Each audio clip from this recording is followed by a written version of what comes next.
Welcome to IndoctriNation, a weekly conversation series about protecting yourself from systems of control. I'm your host, Rachel Bernstein. Hi, everybody. I want to make sure to thank everyone for their support of the show and passing the word along. We've had a lot of listens to the show, many, and it's been wonderful. And in 50 countries around the world, very gratifying. And I want to welcome our guest today.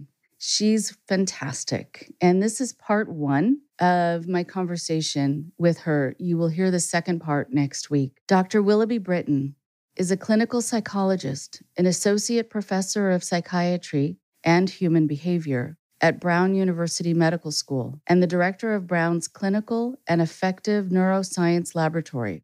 Her clinical neuroscience research investigates the effects of contemplative practices on the brain and body in the treatment of mood disorders, trauma, and other emotional disturbances. She's especially interested in practice-specific effects, individual differences, and moderators of treatment outcomes, and in other words, which practices are best or worst suited for which types of people or conditions and why. She's probably best known for her research on adverse effects and creating best practices around harms, monitoring, and reporting. As a clinician, she has been trained as an instructor in Mindfulness-based Stress Reduction, MBSR, and Mindfulness-based Cognitive Therapy, MBCT, and the Somatic Experiencing, SE, approach to trauma. She now specializes in helping meditators who are experiencing meditation-related difficulties and providing meditation safety trainings to providers and organizations. Here's part one of my two-part conversation with Dr. Willoughby Britton.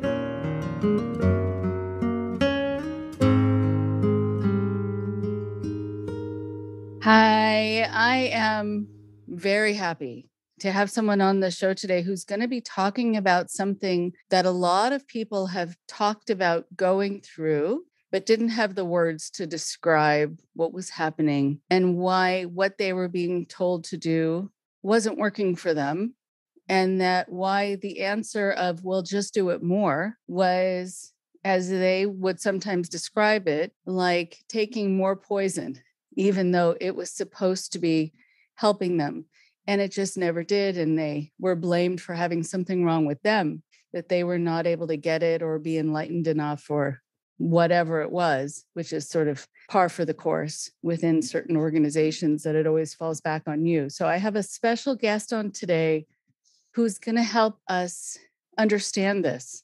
And I can't wait for this illumination of this subject because a lot of people are very tough on themselves, thinking that somehow they didn't get it right, and they accepted the criticism of themselves and also don't understand why they're having a lot of after effects from having been involved in long-term meditation, many hours a day, or just for many years. And just before we start too, I remember there was an organization I remember hearing about years ago where in order for people to meditate, they had to meditate staring at the face of the leader of the group so that there was always a connection that you could meditate through him, etc. It's been used, abused, misused, overused in so many ways. So today you're going to be able to help us understand this. So I'd love you to take a few moments and introduce yourself, and then we'll start talking. Sure. My name is Willoughby Britton. I am an associate professor in the Department of Psychiatry and Human Behavior at Brown University Medical School. I'm the director of the Clinical and Affective Neuroscience Lab at Brown, and I'm a clinical psychologist, and I am the founder of an organization called Cheetah House, which is a nonprofit that provides information and resources to people who have encountered meditation-related adverse effects. Wonderful. And I'm so happy to have you on the show today. We get to talk to each other at long last because I kept hearing your name Ditto. I keep hearing your name, and I can't believe that the first time we're ever going to talk to each other is going to be recorded, but so it goes. I'm just glad to be in conversation with you. We can also talk when it's not being recorded, if you would like, and I would like that. I'd value that very much. And yes, I'm glad that you mentioned Cheetah House. I know some of the people involved in that as well, who are very good, just, kind, and smart people who have been through the ringer and who wanted to be able to turn that into being a resource for others, which I always value, and the world needs more of those. So I'm curious to hear from you, first of all, how you became interested in this subject. I get asked a lot the same question about my field. So I'm just wondering what the interest was. I got interested in meditation myself because I had a childhood friend that committed suicide when I was in college. And so my dad sent me a book by Jack Kornfield called A Path with Heart, and I carried it around with me like a Bible for probably a decade, and, became very, very engaged with meditation practice. I probably had PTSD at that point, and so I was just trying to use meditation to manage that, and became a bit of an evangelist myself, which I think is a pretty common trajectory for people. And so when I went to graduate school at the University of Arizona, I was doing a PhD in clinical psychology, and my dissertation was on the effects of meditation on sleep. And I was in a sleep lab, so I was going to be, one of the first people to prove that mindfulness training was going to be good for sleep, but measure sleep objectively with brain waves. And so I was really going to push the field forward. And, this is a whole other topic, but related, is that, the science of meditation and the promotion of meditation are kind of one and the same. And so that was sort of my job as a scientist, to promote meditation. But when I got the data back, actually, it was completely opposite of anything that I had predicted. And so I assumed that meditation was going to be relaxing and good for sleep. And every way we looked at the data, meditation increased cortical arousal. So we had more awakenings, we had more, light sleep, stage 1, we had more fast waves, we had less slow waves. It was directly correlated with the amount of practice. Like, it was just, there's no way around these data. And I didn't publish it. I sat on the data for probably 5 years because it wasn't going to promote the brand, the practice, the ideology, any of it. And during that time, I went on a meditation retreat and was telling a meditation teacher about my findings, that basically meditation was causing insomnia. I got kind of scolded by the meditation teacher, who said, well, I don't know why you psychologists are trying to make meditation into this relaxation technique. Everyone knows that if you meditate enough, you stop sleeping. So I was like, wait a second. So what, a couple different things came out of that conversation. One was, what other assumptions are we mental health professionals making? Because we're not really like experts in Buddhism. And what other secrets are meditation teachers sitting on that they're not kind of broadcasting to the public because it isn't good for, advertising? And so that was, in the back of my mind. So I did publish the data eventually. But when I came to Brown for my residency, I worked at an inpatient psychiatric hospital. And while I was there, and this is just a single year in time, there were 2 meditators who got referred to the hospital who had just come off a 10-day meditation retreat and were floridly psychotic, and I was thinking, what are the chances of like 2 in 1 year? That seems kind of like a lot. So I went back to that same teacher and I was like, well, have you ever seen this before? And I remember there not being a verbal answer, but I remember there being this look on her face that was like, oh shit, like, I could just tell that there was a moment of recognition, and that they had definitely seen this before, and that they weren't, there was a secret here that needed to be investigated. And so that basically became the beginning of this huge study that we did called the Varieties of Contemplative Experience, which was literally like just going to meditation teachers, going to the biggest centers across the US and Canada and some in Europe, and just going to the centers and asking the directors and the main teachers, what type of challenges have you seen? How do you interpret them and make sense of them? And what do you do about it? So that was basically the origin story of that study, which took 10 years to execute. And we collected over 100 interviews from meditation teachers and people who were describing their own experiences. So both teachers who talked about their students, but also often when we talked to the teachers, they would kind of slip into the first person. Oh, well, when this happened to me, blah, blah, blah. And so I was like, wait a second, we're going to do another interview as you as yourself. And so when all was said and done, about 60% of the people who they themselves had meditation related challenges were meditation teachers and sometimes lineage holders and directors of centers. It was pretty shocking. In the meantime, I've been running this lab and doing clinical research on the beneficial effects of meditation for anxiety and depression in clinical samples. And so most of my research is actually on the benefits. But of course, since I'm the only one really doing a lot of research on the negative sides, that's more of what I've become known for. But that's sort of the backstory of how I got here. There's something very powerful about it starting from a real heartache, where it was something that got you through something that was unimaginable. There's so much about what happens to us that triggers the need to have anchors, and having someone you care about commit suicide, knowing that someone also could get to that emotional state where they feel so desperate. You were needing to get through that, but I wonder also just making sure that you and others wouldn't get to that point, would have something to do, would have a place to go, a practice, so that they didn't get into that state of desperation and feeling hopeless. So I understand you wanting to make sure that people hold on to it in a positive way, if it had been positive for you. And it is disturbing, upsetting, disappointing all across the board when you find out that there are actually some dangers involved. Do you find that one of the things that happens for people is that it has to do with how they practice it or their wiring in combination with the practice? Because I know you were talking about people who had been hospitalized. I'm wondering what you see there.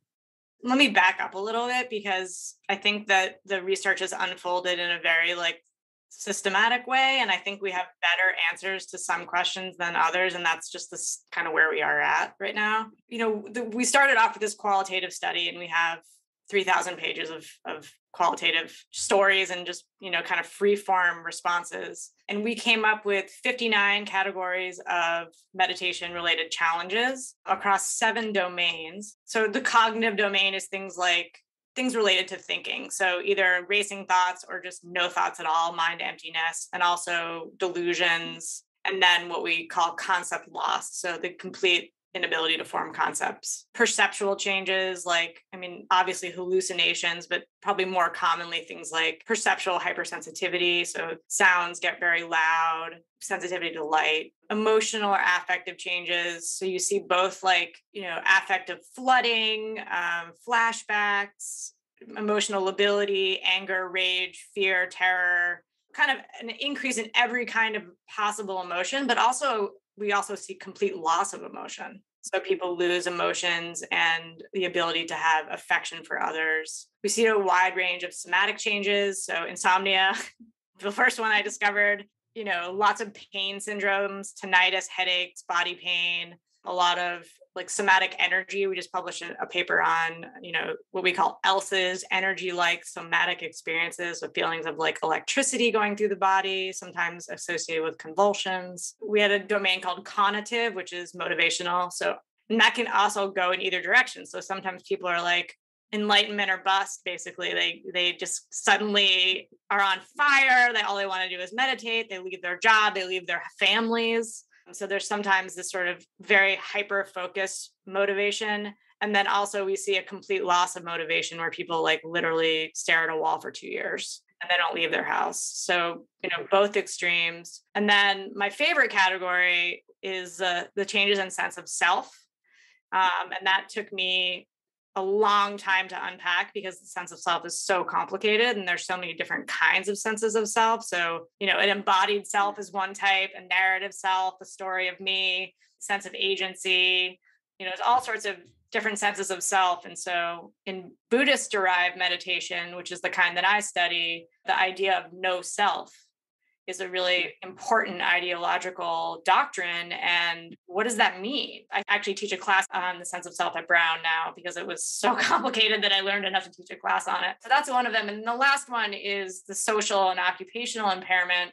I have been fantasizing and also kind of hesitant to talk to you because I'm like, I'm not ready yet. I'm not ready. Because I understand the phenomenology, the psychology, the neuroscience, everything that I'm trained in, I can talk about. But I think what I'm so interested in and where I've sort of ended up is on the social dynamics that are contributing to this. And I've started to read all about authority structures and totalitarianism and Alexander Stein and all these different places. So it's not my field, it's not my training. So I'm still a little getting my words around those topics. So that's why I'm excited to talk to you. But that's kind of like the next frontier is like, how are all these dynamics contributing, and might they be contributing in a more primary way than the way that we had normally, hypothesized it. So I think the original model was, here we have these 59 categories of phenomenology,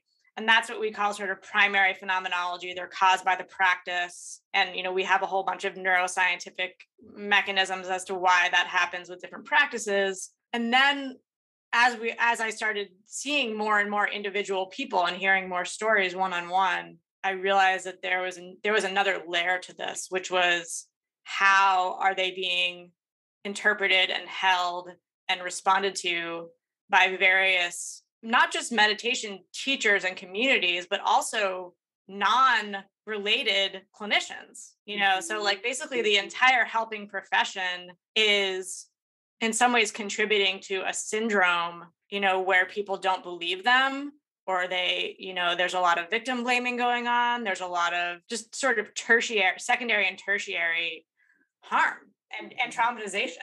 Over the years, I've been kind of realizing that might be a much bigger piece than just a secondary thing. Maybe it's primary. So I don't know. Well, there's so many things that I want to say in response to what you've said so far. The sense of self is something that people come up against quite a lot.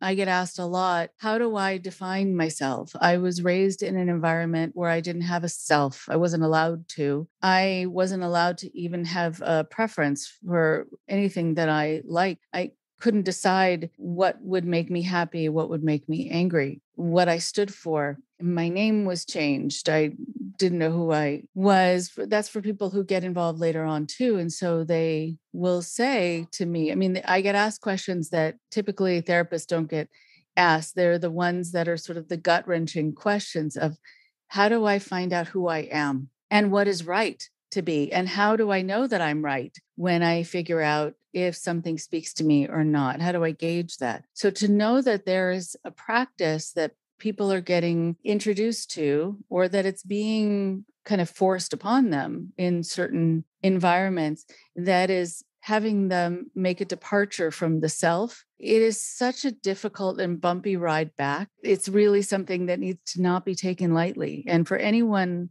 out there who is teaching meditation, mindfulness practice, whatever that means to you, there is something very important about knowing that you could be playing with fire, even though it seems very calming and innocent. The other part is, I find that when people are in cults, things are called other things. So if you have electricity going through your body, well, that's the Holy Spirit, or that's the energy that I'm transmitting to you that now you're transmitting to the universe. But no, it could be that you're having some sort of nervous system reaction, or you're sitting on a nerve that is actually causing you pain. There really can't be somehow the descriptive in the negative within a cultic group. Sometimes it's a sign or it's for your benefit. So people, I think, endure a lot of things that are unpleasant also and kind of torturous, thinking it's sort of adopting the positive diagnostic terminology that the cult leader gives you. The other problem I find with cults is that cult leaders are usually completely inflexible. So that if you say, can I do this a little bit less? If they said you need to do this for 4 hours a day, they're not usually willing to make an adjustment based on what you need, because that will be considered you challenging them and their perfection so as not to have a narcissistic injury, because they matter more than you in that moment. They'll make sure that you keep to those 4 hours and maybe increase it. And so people do say that they feel like the thing that was causing them distress was something that they just needed to keep doing more and more and more, which caused them to really have more physical symptoms, have more emotional symptoms, but also have more of that splitting of the self, which is really tragic. Yeah, I mean, it's funny because I'm sure I'm not the first person to have this reaction, but I don't hang around on like cult forums, right? And like even that word, like I'm like, she said it, she said the C word. Oh no, because I'm like, we're talking about mindfulness here. We're talking about like, this is in schools, it's in prisons, it's like endorsed by the US government. It's like, it's standard care in the UK. It's state sponsored by the NHS. Like there's no charismatic guru. There's no, we're not that, but yet like all of those things that you just said, I'm like, wow, they're all there. Like, I can show you some of the reviews I got from reviewers when I like call it adverse effects of meditation. And they're like, oh no, they're not adverse effects. They're, they're healing, and I'm like, well, we ran the data and like, they don't predict better outcomes. So they're not really healing, and it's just amazing that this response of reinterpreting these things, that if this was a side effect here, I brought this as a prop. These are the side effects. So I'm holding up a giant piece of paper that's like as tall as I am. These are the side effects of Prozac. So, if the side effects that these 59 categories that we're listing, if these were a side effect of Prozac, that people would call them side effects or adverse effects, and we just keep going. And there, a lot of them are the same effects that are on that piece of paper. But suddenly, because it's from this meditation practice, suddenly, people are coming out of the woodwork and doing the most bizarre gymnastics to make it anything other than harm, including researchers, by the way. And so now I'm starting to see this like pervasive and systemic, multi-layered system of people that are engaging in what you would call cultic dynamics. Like we're seeing people acting in very weird things to maintain this pristine category that this thing must be unassailable. And that's a very bizarre thing to do in medicine, because nothing's unassailable. Everything has side effects at some point, and everything has a downside at some point. And the fact that like what are normally called not cult members, but like upstanding scientists and clinicians and people who recommend policy to governments, that they're the ones that are actually doing this weird mental gymnastics. That's the part that I'm like, I got to talk to Rachel Bernstein. What's going on here? I mean, what is so interesting is that you have something at its core that is not evil. It can be helpful, and it can be a good source of feeling centered or calmed or whatever your goal is, and it can get you there. What happens, though, is that from what I've seen, unless the practice, of course, is something that's abusive from the start, and no matter how you use it, it's still abusive. Something like this can be used in a safe way, but there has to be a dialogue between the person who's practicing it and the person who's introducing you to it. If there isn't a checking in, and also if you're not allowed to not be getting something positive out of it, or if within certain circles you're publicly shamed for not getting something positive out of it, then it's an abuse of something, and it could be any practice. I mean, when you have something also that is seen as it, then you knock everything else out as a potential for healing and help. It's very much like people who get involved in a group, and I'll use the C word, the cult word, get involved in a cult. And then from that moment forth, there's only one source of information that you need for the rest of your life. And you'll find that all the books are written by the cult leader, or all the philosophy is from that one source. And I think one of the signs of wisdom in the world is being able to access a variety of resources. And that's why I'm always happy to refer people to other people in this field. There are too few of us, but I think we come at it sometimes from different viewpoints. And I think I want people to get a sense of it from different angles, because I think that's sort of the most respectful way to treat people. But also, why would I withhold information from other people? Just like some of these people who are teaching this are, I think, really withholding kind of access for other people to get other sources of help, because this has to be it.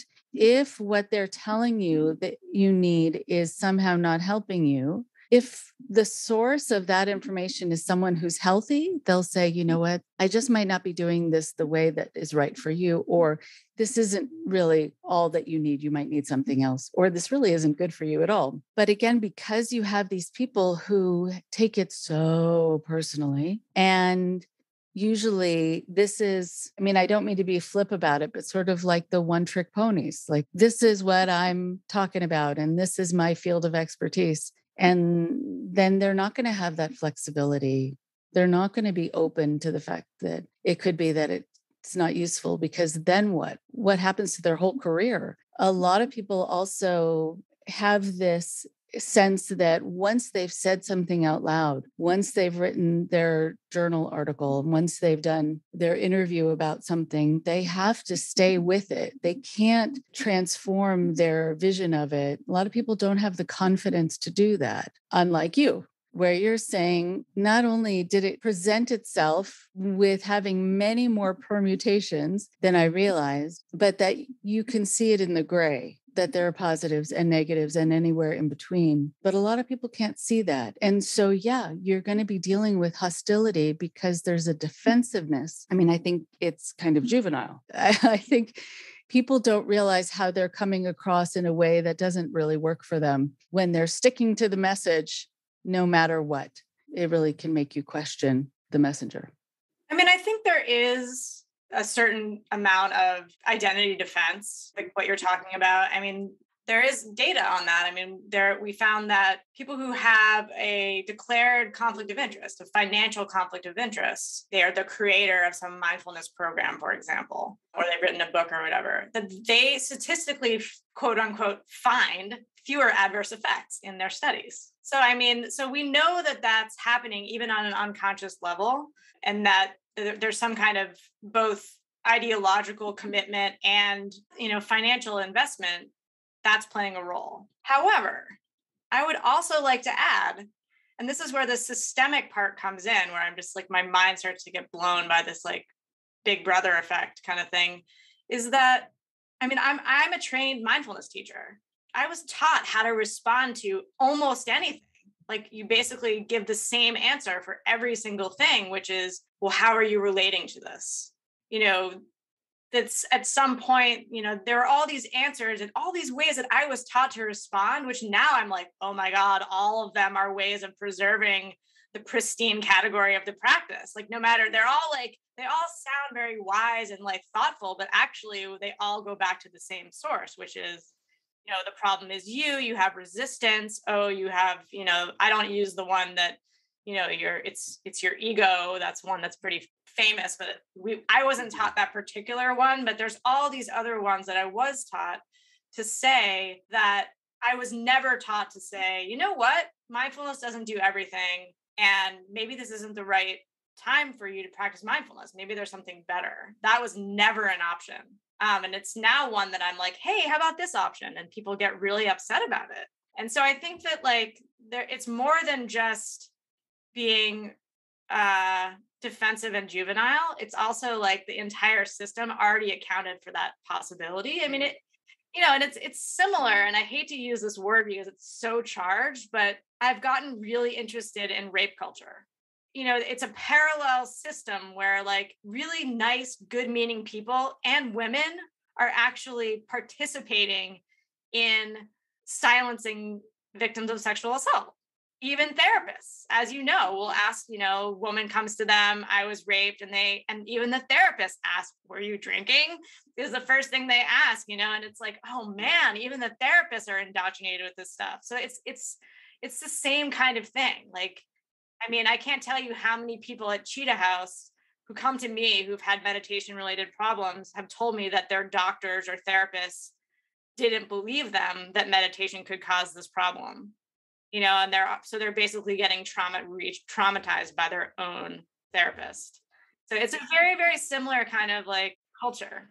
Yeah, very similar. It's very interesting. Right. I mean, we have adopted so much of our own programming that we have to be careful about. We have to be mindful of. So there are going to be these knee-jerk reactions that we have, I guess, even as clinicians, where we go right to how we've been trained to think about things, but not in a way that actually really is helpful in the moment or accurate in the moment. There's so much of the victim blaming culture that is woven into all of this, which of course then just shuts people down. The dangers of whatever practice it is, they're going to go underreported because of it, which is a shame. I think that, I remember one time going to get some continuing education credits at a local university. They were offering some classes.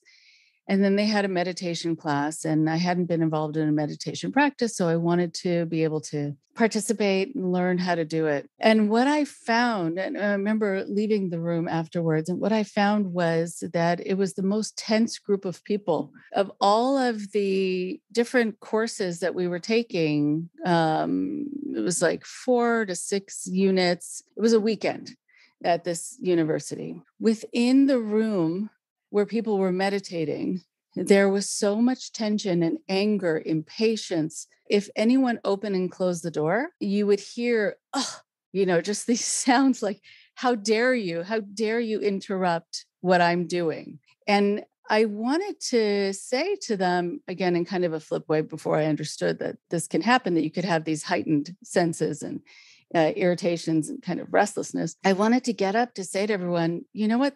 Clearly this isn't working and I was wondering what that was about.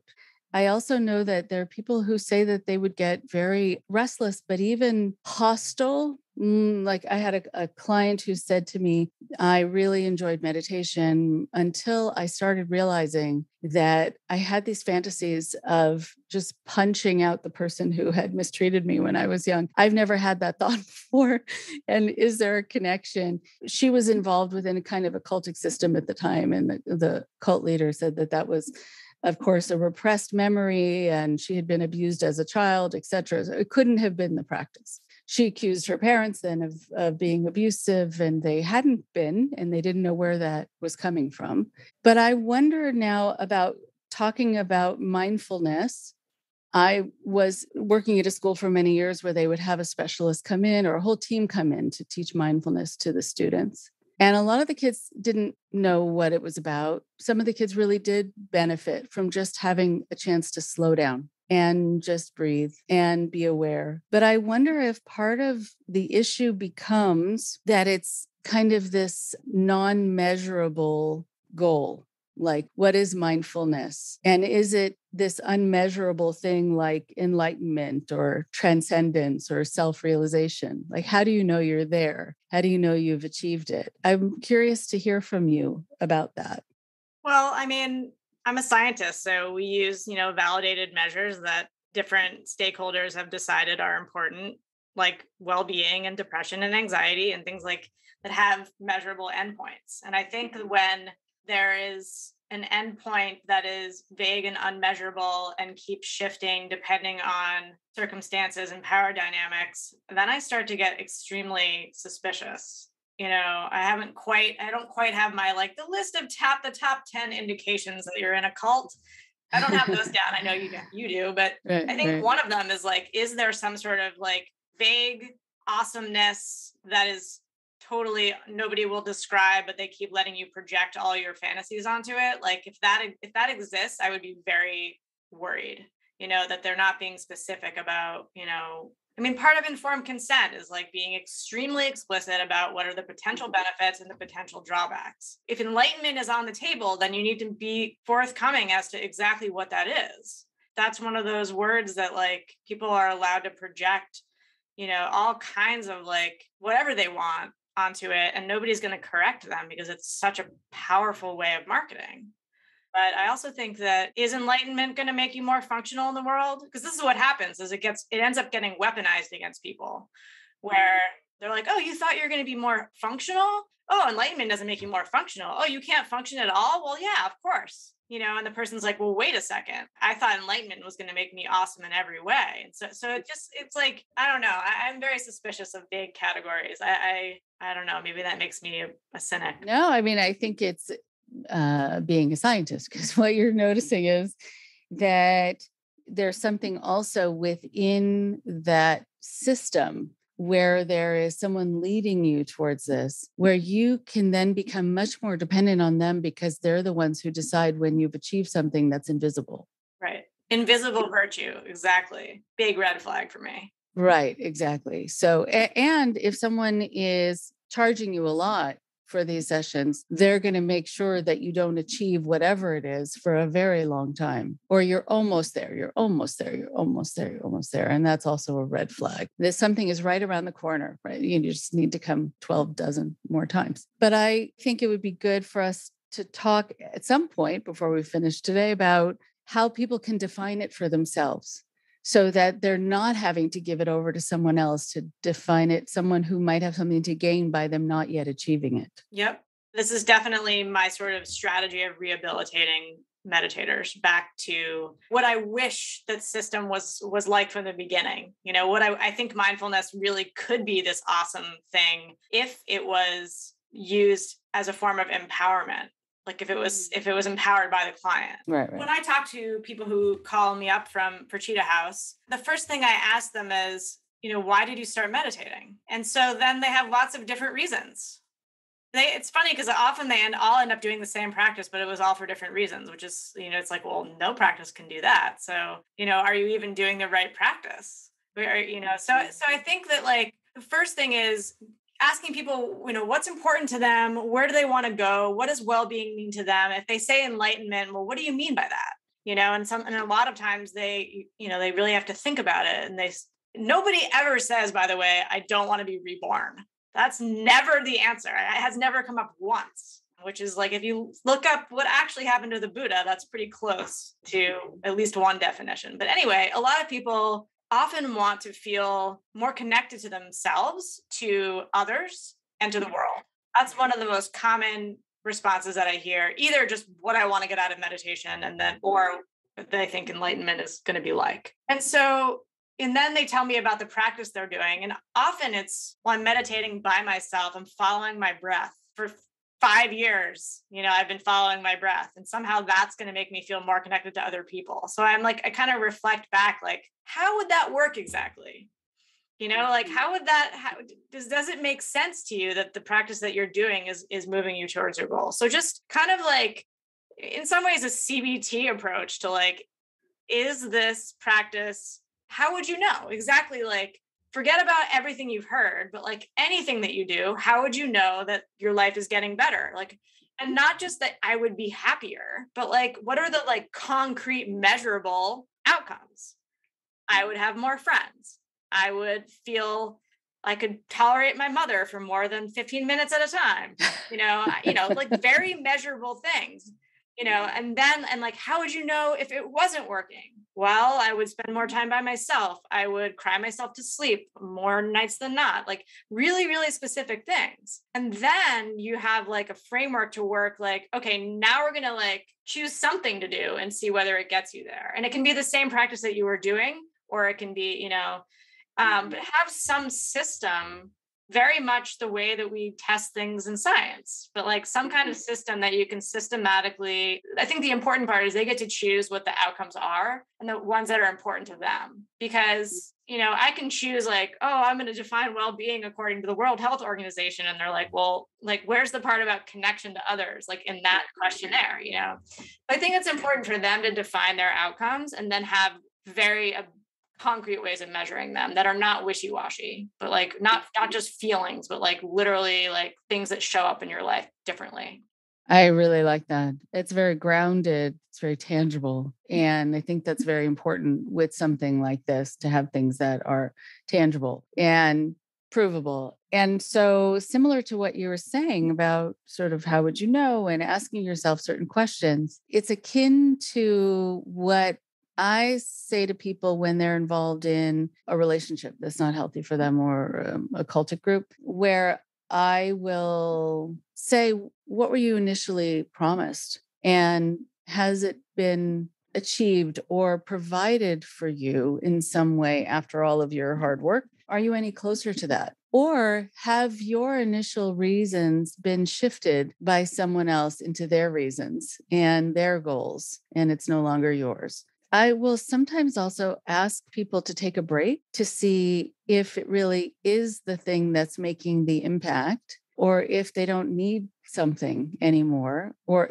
I will ask them to take a break, especially if their practice is connected to someone who I think is using that connection for their own gain. And if they feel fine without it, or they might even feel better without it. I wonder if you've seen in talking to people that they are going to be different in answering questions and assessing when they're doing it on their own versus within a group, because there's social contagion that we deal with within groups, but also people want to please a leader or the person who is teaching them something. They also don't want to be the only ones in the room not getting it or not doing it right. And so I don't know if you found that it's different for certain people, that when they shift from doing it within a group to doing it to themselves or for themselves and by themselves, that things then shift, and maybe they're not as positive about it when they're doing it on their own, or they feel that they're able to personalize it. What do you think? I mean, I think there's a whole process there. It really depends on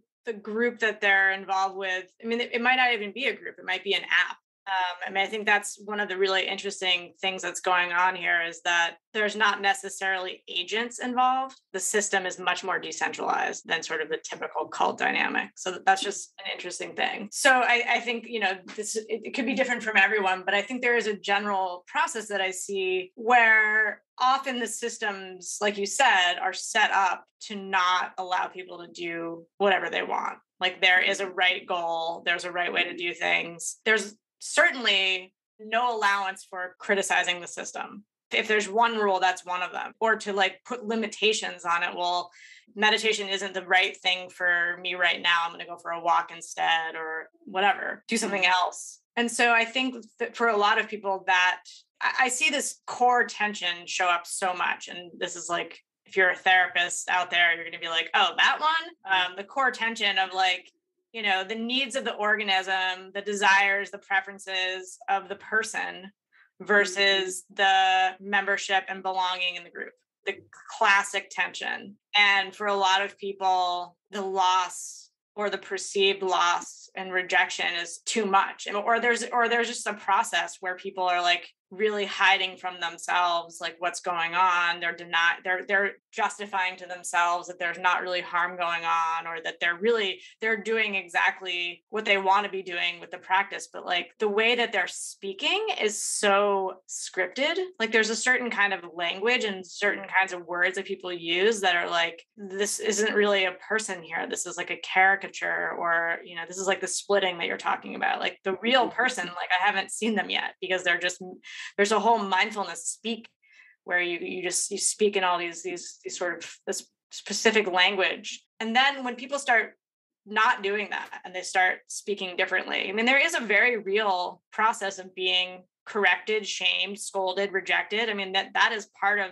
the process of kind of, it's funny because they actually use the metaphor of waking up, which is often the metaphor of being enlightened. But they find that as soon as you start questioning the system, and then the system starts to retaliate, then I think that that's the tipping point, because they're like, oh my God, I cannot lose the system. And they really go into some kind of dissociative mode to deny everything. Or they're like, wow, these people aren't really that nice. Like they're, like there's a lot of like lip service to compassion and helping the suffering. But as soon as I raise my hand and like sort of question the practice, like people are pretty mean and aggressive and like not very compassionate. And then I think, the eyes get open really quickly when that happens. Oh, yeah. And also sometimes not quickly enough, because I think people have the propensity, I think when they are trying to do a practice like mindfulness, I think that they have a propensity to be open to seeing their part in things and wanting to understand how they can try harder to make something better in their life. And so they might kind of fall into believing this idea of no pain, no gain, which I think is, wrong on so many levels. Or that they will take on this idea that they're just not doing it right for a very long time. I will sometimes tell people to notice the pronouns when you say that something isn't working for you. If the response is, well, that's because you, no matter what, then you need to find a different space to do that in, or you need to do that on your own, because there is this sort of Teflon presence in front of you that's just not willing to look at how to do it differently, or how that it might be negatively affecting you. If someone says, well, that might be because I didn't offer you instruction or offer you a safe space to do this, whatever it is, or it might be because it is not the best practice for you right now, or it's not the right timing. But if it's immediately, well, that's because of you, then I think you really, really want to be careful and notice how many times there's this boomerang effect. And I also wonder about this hostility. I've noticed that the people on my show who are the most nervous about telling their story, it's very interesting, are the Scientologists or former Scientologists and people who want to talk about their experiences in AA. And who would have thunk that they would be equally nervous, but that there is, for some people, that they want to talk about how something bad happened to them within a 12-step program and there aren't safeguards in place, et cetera. And they have been so roundly attacked because you can't say anything bad about it, because then other people won't go to it and it won't be able to continue saving people's lives. It is important for some people, pivotal, life-changing, life-saving for some. And for others, it is this place that destroys their confidence and makes them dependent, and where they can be abused by their sponsor and there's nothing they can do. So it's all across the board, but that they're so anxious about talking about it. And I think, and it's very similar here, that there is something very valuable about it for some people. And for others, it is somehow, it breaks down and it doesn't work for them. And there's some inherent faults within it, but it's too dangerous to talk about. And it's such a shame. I mean, you're reminding me of an article that I read just this week, the same exact dynamics, but for vegans. So people who realize like they're totally into veganism, they're like, I'm not going to kill animals, they're animal rights activists. It's very much part of their identity. And then they find that the diet itself like really doesn't work for their bodies. And they start to get really sick and they lose their hair. And so their doctors are like, you really should start eating protein again. And then they do, and they feel much better. And their vegan coworkers or friends, or they retaliate against them. They get death threats just for eating protein again. So I think that I think the other thing that I'm realizing, and again, you must be like, yes, this is very obvious, but for the rest of us, I think that cult dynamics might be the default. They're so sensationalized in the media that they're very unusual types of groups and people, but I actually think it's unless you really go out of your way to learn about the dynamics and really put yourself through the ringer in your organization to not repeat them, you're going to repeat them, because it's just how we work. I don't know. And so I'm also I'm seeing, I used to be the poster child for, promoting mindfulness and meditation, and was, in some ways venerated for that and given all sorts of opportunities and stroked and lauded. And, and as soon as I started questioning the system, the love bombing disappeared. And I get threats and I get, it's like, there it is, the same dynamics, Scientology repeated. And yeah, it's kind of heartbreaking.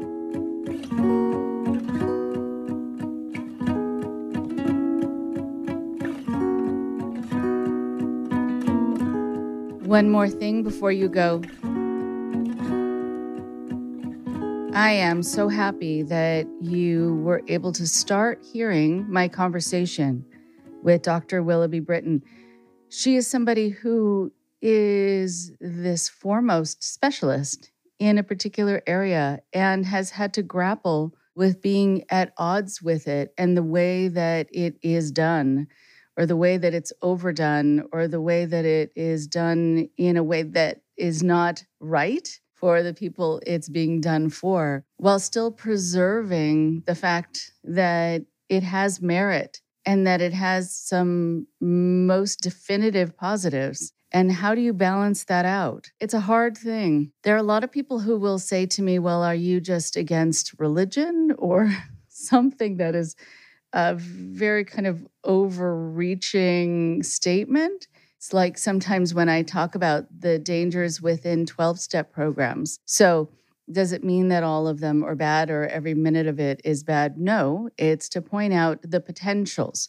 It's to point out the fact that there are going to be some potential dangers. And in order for people to have a good experience, they need to know about them. And especially for people who are going to be practitioners and teachers, they need to be able to know how they're going to provide this for people in a responsible way, in a way that actually serves the purpose that's intended. So I loved when Willoughby and I started talking, and she said, before we started recording, she said to me, "You're my hero," which I loved because it is a very sweet thing to say from someone you respect so highly, but also that within this field, what I'm noticing is that there are a lot of us who do similar and parallel work in terms of educating others, and we are each other's heroes. So I love that she has really moved this forward and has been able to say, I'm willing to take a risk.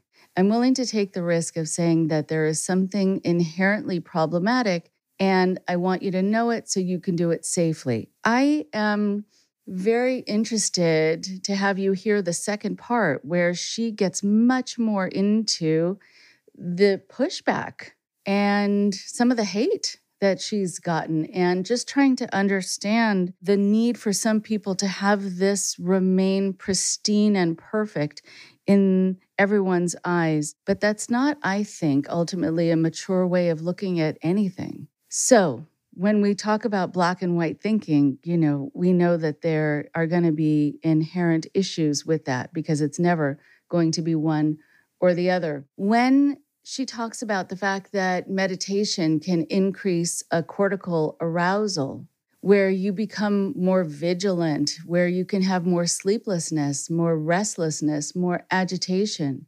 I'm remembering a time, and I know I talked to Willoughby about this, but that I was at a conference at a local school where I was able to get some continuing education credits. And it is something that therapists and other professionals need to get every few years. And I like being able to go to take courses having to do with things that I haven't been exposed to before. And one of them was a meditation course. It was mindfulness and meditation. And it was so interesting to talk to Dr. Britton because some of the things that were the takeaways for me were highlighted and underscored from her talking. And now I understood a little bit more about it. I noticed that when people were taking other courses at this university where the courses were being held, people were pretty relaxed and people could open the door if they were arriving late or leave to do whatever. And there was some chatter and a car going by and just sort of random noises that are life noises. And it was not a problem. It was only a problem in this mindfulness and meditation workshop. That's when I remember my takeaway from it was, this was the most tense group of people I've ever been in, and how ironic that this was the mindfulness and meditation workshop. But I guess ultimately not so ironic. I found that whenever anyone opened the door, because we were in silence, you would hear these kinds of sounds that sounded kind of, if I can be critical about it for a moment, that sounded immature. But now I know it has to do with just agitation created for some people by this. Where someone opened the door, I would hear people say or make the sound, ugh, like they were just irritated by this person doing a thing that made a sound. And if someone coughed, you also heard, oh. And if someone sneezed, God forbid. And if someone bumped into anyone else or needed to answer a phone that was ringing, that was the worst. And people left. I think some people felt very relaxed, and others you could see that they were just so much more irritable than when they walked in. And I didn't know what that was about. And it kind of had this air of, how dare you interrupt me? But I don't know if it came with that attitude. I think cult leaders have that kind of attitude, but I think the practitioners don't necessarily. They just are in such a heightened state of arousal and agitation, at least some of them. So I have a much greater understanding of what was happening there. And then ultimately you have to ask yourself, is this a good thing? Is this what is helpful for them or not? Within unhealthy situations where practitioners are not schooled in how this can be detrimental to some people or handled in a detrimental way, that people are told they're doing it wrong. People are told that sometimes they need to do it more. And it reminds me of all the people I talked to who were in situations where they were told to get some kind of treatment that was offered to them within a cultic group. And it was causing them to have physical pain, sometimes migraines. It was causing them to feel agitated, sometimes even depressed. And they were told to do it more because that's the only medicine that was offered there, basically. It's the only pill they had. So if it's not working, it's like you took one Tylenol, well, maybe you need another. Or really, ultimately, for a lot of people, maybe you shouldn't take any at all if it's having this impact on you.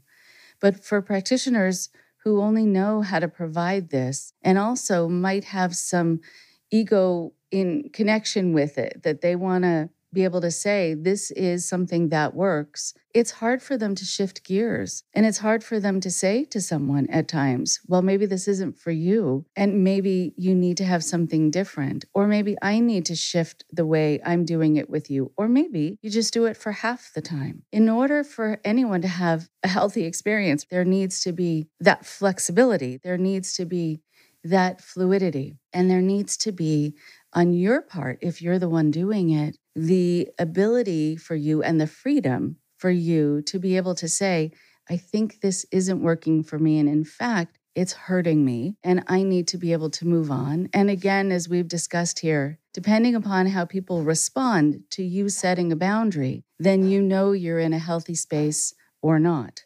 Talk to you next week. I look forward to having you hear part 2 of my conversation with Dr. Willoughby Britton. Thank you very much for listening. Please support IndoctriNation on Patreon at patreon.com/IndoctriNation. Be sure to give us a follow on our social media. Find us on Facebook and Instagram using @IndoctriNation Podcast. And for Twitter, find us at @_indoctrination. We love hearing from you too. So send us an email at indoctrinationshow@gmail.com. And for more updates on the show, visit our website at www.podpage.com/indoctrination.